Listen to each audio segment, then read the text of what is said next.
Ryan Hamrick, come on down. It is Cybersecurity Awareness Month, my favorite time of the year. I know some people don't believe that, but I really do like cybersecurity awareness, and I like making people aware of the simple things they can do to make themselves more secure.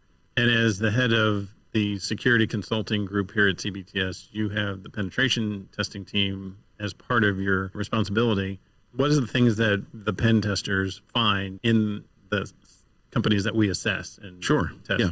So over hundreds of penetration tests that we've done, I've come up with a list of top 5 commonalities of top 5 vulnerabilities sort of across the board that we see against different organizations. This is also from a perspective of both external and internal pen tests. So an internal pen test is an assumed breach scenario where a bad guy has gained a foothold.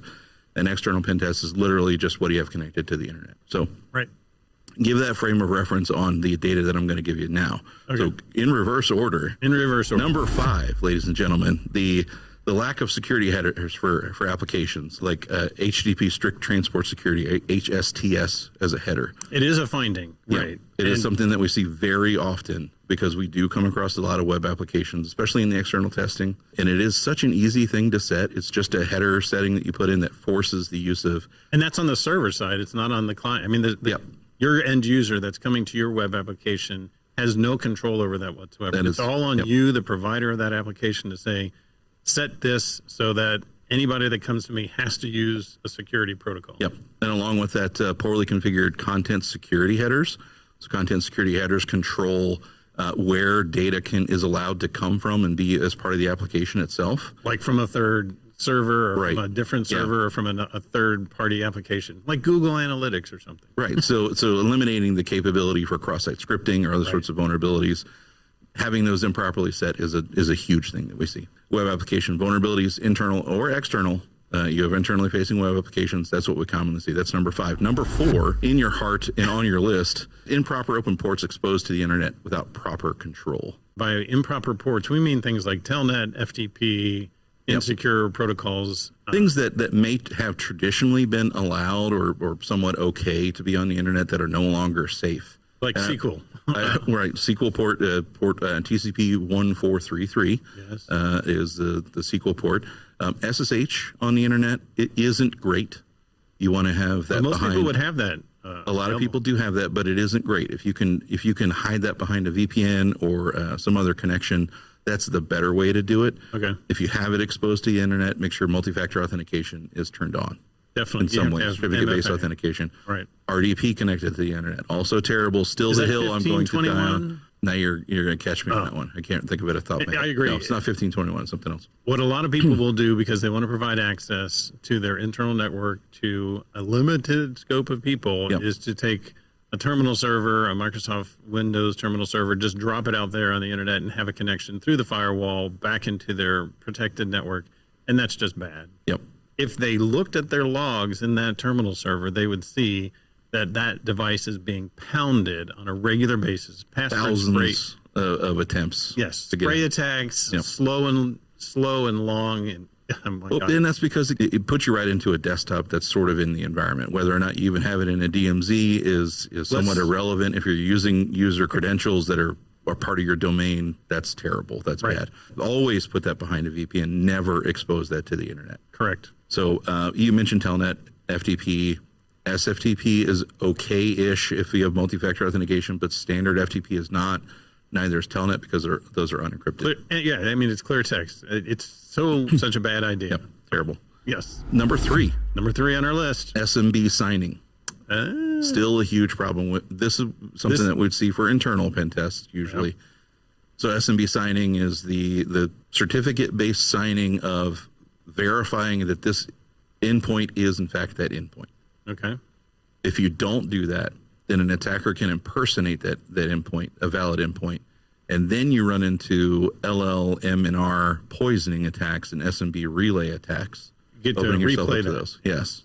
So as an attacker listens for LLM&R broadcasts or multicast requesting who is this host, a bad guy can say, I'm that host.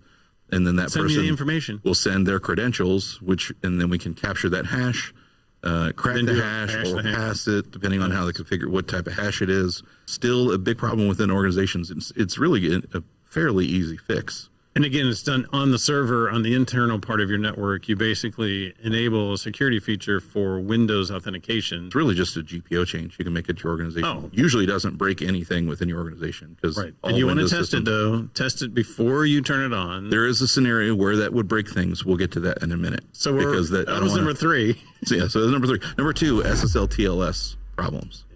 We see a lot of certificate problems, whether they are improperly configured certificates. We also see a lot of weak cipher suites being used, whether those are RC4, let's see, what is it, SHA-1. Those are still being used. Still out there. Even though it has been deprecated for a pretty long time. 2011. Yes. Still being used, and it's important that those aren't made available because they can be used in what's called a downgrade attack. Right. The client goes to the server and says, "Oh, I can't handle this new fancy or SSL TLS. Sorry, 1.3, 1.2. Yeah."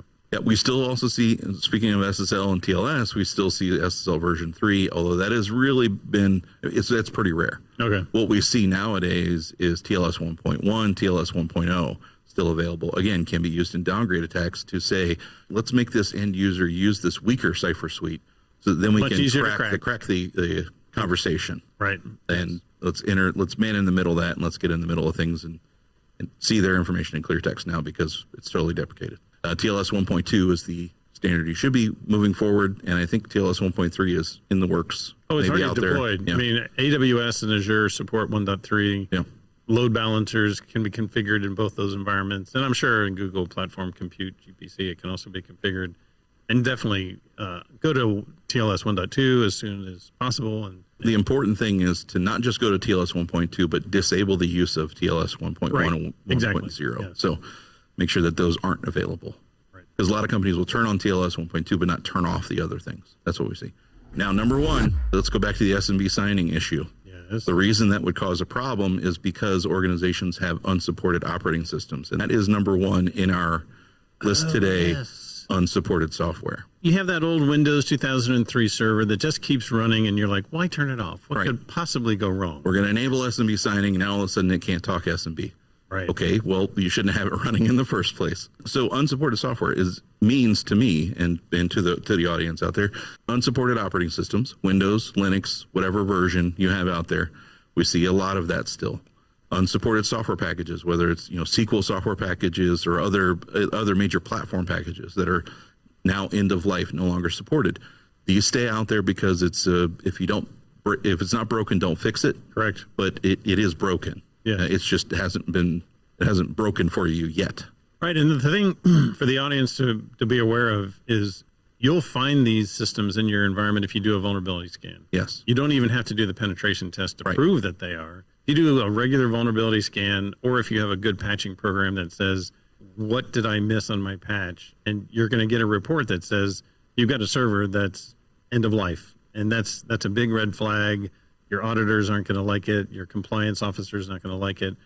And it's a risk to your environment. So, right, but the penetration test helps us validate that it is in fact a problem. We'll show you in a real and physical way, a tangible way, that here is why having that legacy software is a problem, because it took us 2 seconds to gain domain admin credentials because you have Windows Server 2003 or Windows Server 2008, whatever it is out there, and we're able to. 2012 is even 10 years old now. 2012 is deprecated as well. Yes. Yeah, we see that. So that's our top 5. Any other comments, John? Well, just that I want to make sure, again, Cybersecurity Awareness Month, let's make sure we're more secure out there. Like I was saying, if you haven't done a penetration test, you should do a vulnerability scan. You'll identify it. If you need to prove it, that's where the penetration test comes in.